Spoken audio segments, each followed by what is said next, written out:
इन्होंने वीडियो बनाया था, सवाल नहीं पूछा था, हमसे नहीं पूछा था इन्होंने। नहीं सिराज जी, अब हमको बोलने दीजिए। सिराज जी आपसे निवेदन है, माननीय से बड़े भाई सिराज जी बात कर रहे हैं भाई, इसका मतलब जो लहू बहा, जो माएँ विधवा हो गए, उनका कोई योगदान नहीं है।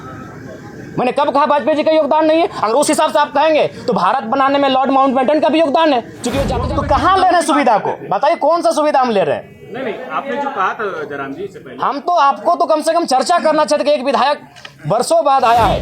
आप खुद बोले हम समर्थन करते हैं, आप अभी 30 सेकंड पहले बोले कि हम झारखंड राज्य का समर्थन करते हैं। तो मैं बताना चाहता हूं, चूंकि मैं एक आंदोलनकारी का बेटा हूं, झारखंड राज्य सड़क जाम करके लिया गया, इसलिए इस सवाल को रखिए।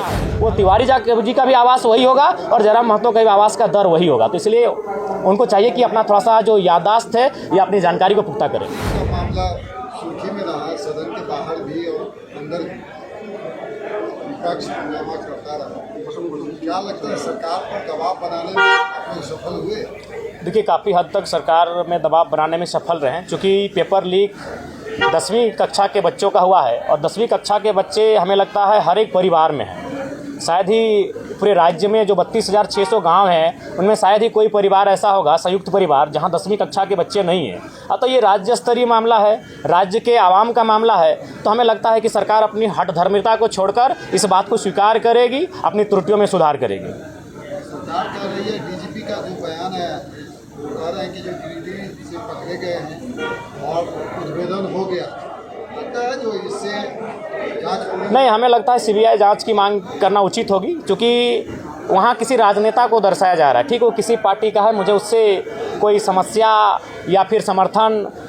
विषय ये है कि अगर राजनेता के पास वो प्रश्न पत्र पहुँचा कैसे, क्योंकि प्रश्न पत्र का मामला होता है कार्यपालिका का, उसमें विधायिका का भी रोल नहीं होता है। विधायिका यहाँ बैठ के एक नियम बना देती है और उससे वह कार्यपालिका कार्य होता है। अगर आप धरातल पर बात करें तो बीडीओ महोदय को आप देख सकते हैं, सीओ महोदय को आप देख सकते हैं कि वो प्रश्न पत्र अपनी गाड़ी में, सरकारी गाड़ी में भरकर पहुंचाते हैं, फिर उसका सील होता है और फिर अपनी सरकारी गाड़ी में भरकर उसे जिला स्तर का जो जहां जमा होता है वहां पहुंचाते हैं। तो ये जो प्रश्न पत्र का मामला है ये कार्यपालिका का मामला है और कार्यपालिका सरकार का अंग होती है। तो इसमें अगर आप किसी ऐसे नेता जो संवैधानिक पद पे नहीं है, जो इस हाउस का मेंबर नहीं है, अगर उस पर आप आरोप लगाते तो ठीक है, बाहर में उसने सेटिंग किया होगा, बाहर में उसका योगदान होगा, लेकिन इसमें ब्यूरोक्रेट्स के बड़े लोग शामिल हैं। इसीलिए सीबीआई जांच होना बहुत ही वाजिब है और मैं भी आपके माध्यम से, देश के लोकतंत्र के चौथे स्तंभ के माध्यम से सीबीआई जांच की मांग करता हूँ। आपने जिस आवाज को लेकर बोला कि जो आवाज देने के उनको लेकर आशु विधायक ने कहा कि बढ़िया आवाज है। देखिए सबसे पहला बात है, जो आशु के विधायक उनकी सोच और समझ थोड़ी सी कम है।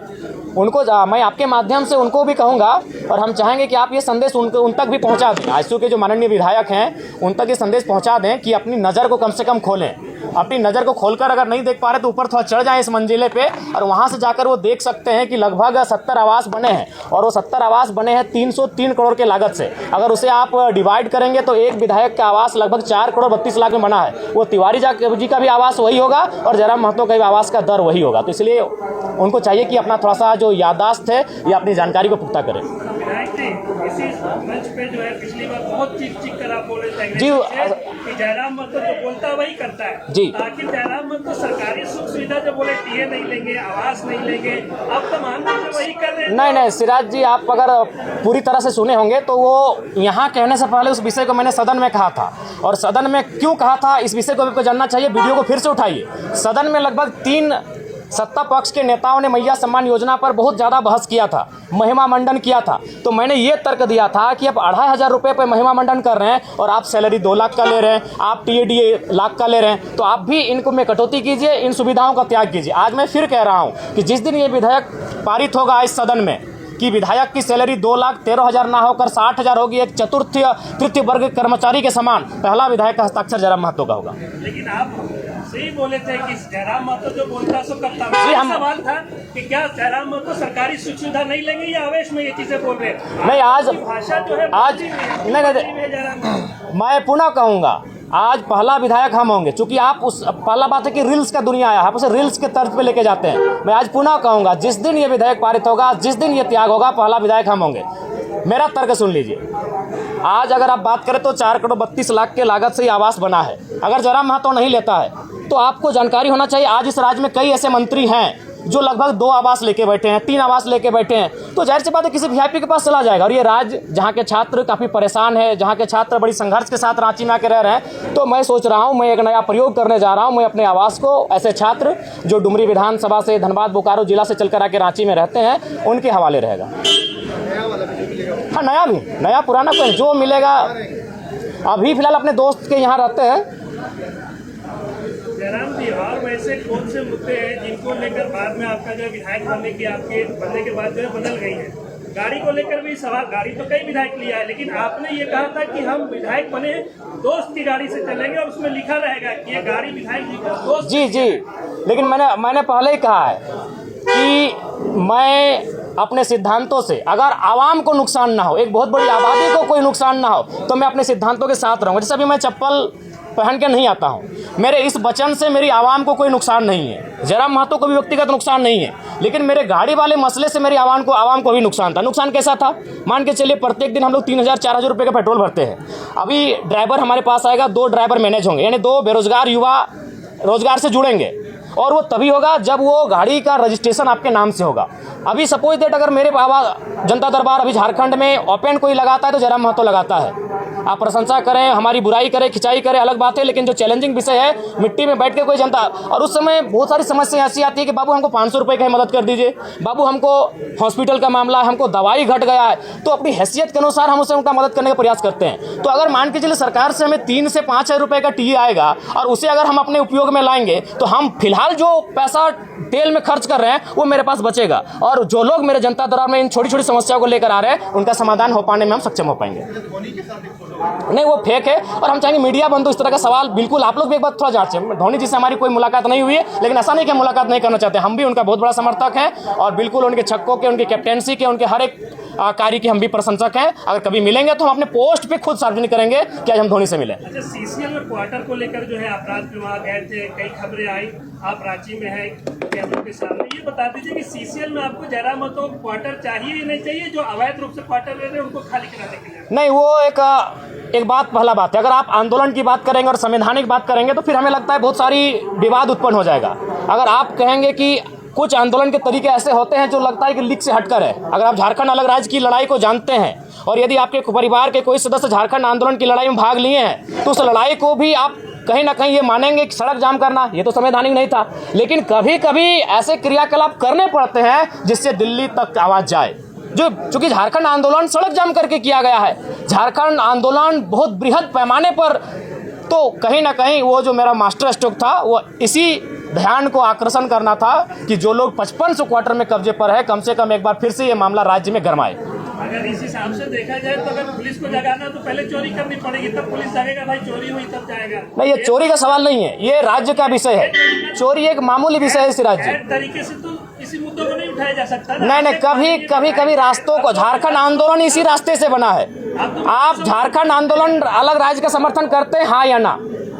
तो झारखंड राज्य बना ही उसी रास्ते से, तोड़ फोड़ से, बंदी से, इसीलिए उस सवाल को विराम दीजिए, आगे बात कीजिए।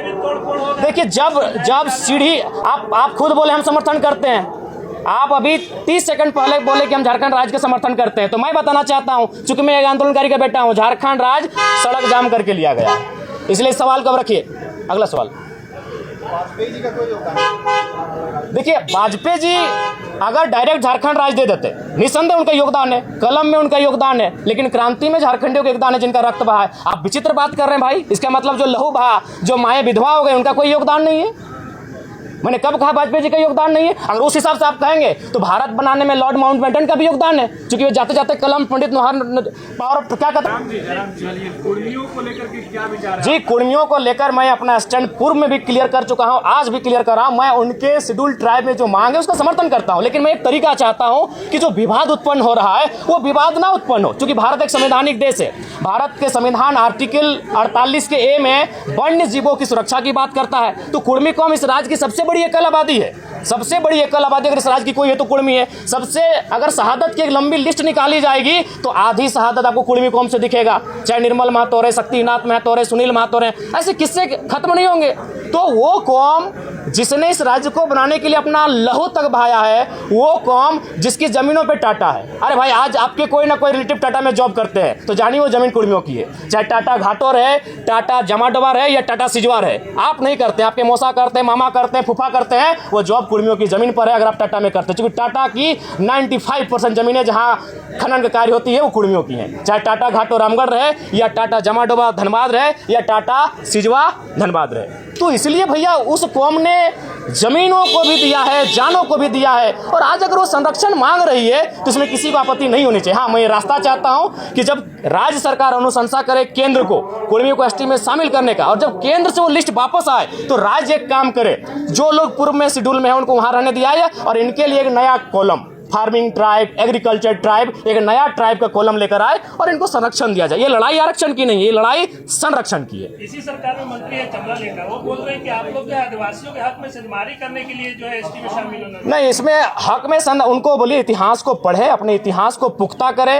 1931 जब अंग्रेजों का अंतिम जनगणना हमारे सामने प्रस्तुत हुआ था, उसमें 12, एक शायद घासी को हटाया गया और कुर्मी को, बाकी 11 लोग आज शेड्यूल ट्राइब में हैं, यानी 13 लोगों के साथ कुर्मी शेड्यूल ट्राइब, उसमें शेड्यूल ट्राइब नहीं था, उसमें प्राइमेटिव ट्राइब नाम था, उस सूची में सम्मिलित थे।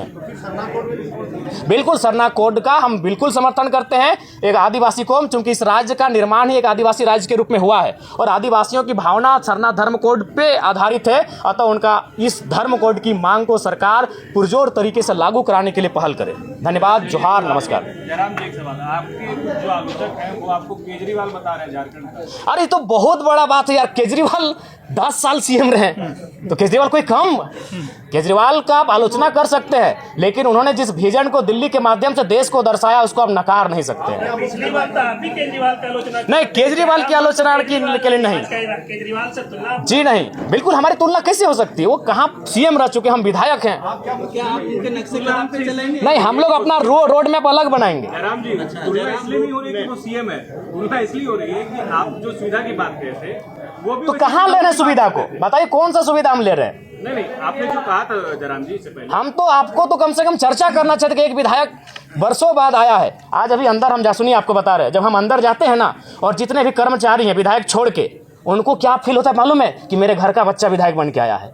बाकी विधायक, अब तो अंदर चूंकि आपको कैमरा अलाउड नहीं देखिएगा, बाकी विधायक से मिलते हैं, एक माननीय के तर्ज पे मिलते हैं, हमसे मिलते हैं, कंधे पे हाथ रखते हैं, ऐसे मिलते हैं, हम कभी उनको नहीं बोलते क्योंकि उनको लगता है हम उनके घर का बच्चा है, जबकि एक माननीय का प्रोटोकॉल होता है। कई वीडियो हमारा देखिएगा, दरोगा एक थाना प्रभारी आके हमको ऐसे हाथ पकड़ लेता है, जबकि हमारे दोस्त हमें कान में कहते हैं कि प्रोटोकॉल के हिसाब से आपसे बहुत जूनियर है, वो आपके साथ ऐसा व्यवहार नहीं कर सकते हैं। तो हम उनको बोलते हैं कि उनको कभी नहीं लगा कि हम उनका विधायक है, उनको लगता है कि हमका छोटा भाई है। आप अंदर जाइएगा, वो चलेगा। जो लोग गलत है उनको माफ नहीं किया जा सकता है। जो हमने सिराज जी पहले कहा है कि जो ईमानदार है उनको नमस्कार है, जो गलत है उनका तिरस्कार है। पैमाना आपका कार्य है, आपका कार्य है। जिस सिराज जी, आप हमारे बहुत अच्छे मित्र हैं, भविष्य में रहेंगे कि नहीं रहेंगे वो अलग विषय है, लेकिन मित्र रहे हैं हमारे। अभी जो आपकी और हमारी एक बहस हुई थी, पूरी दुनिया ने देखा, पूरे भारत ने देखा, लेकिन आप स्वीकार कीजिए सिराज जी, आपने 23 वीडियो बनाया था, 23 का 23 हमारे नेगेटिव में बनाया था। क्यों भाई? एक नया लड़का जो विधायक नहीं बना है, क्या आप इस सवाल, ठीक है मीडिया है, लेकिन इतना तो किसी का नहीं, उन्होंने वीडियो बनाया था, सवाल नहीं पूछा था, हमसे नहीं पूछा था इन्होंने।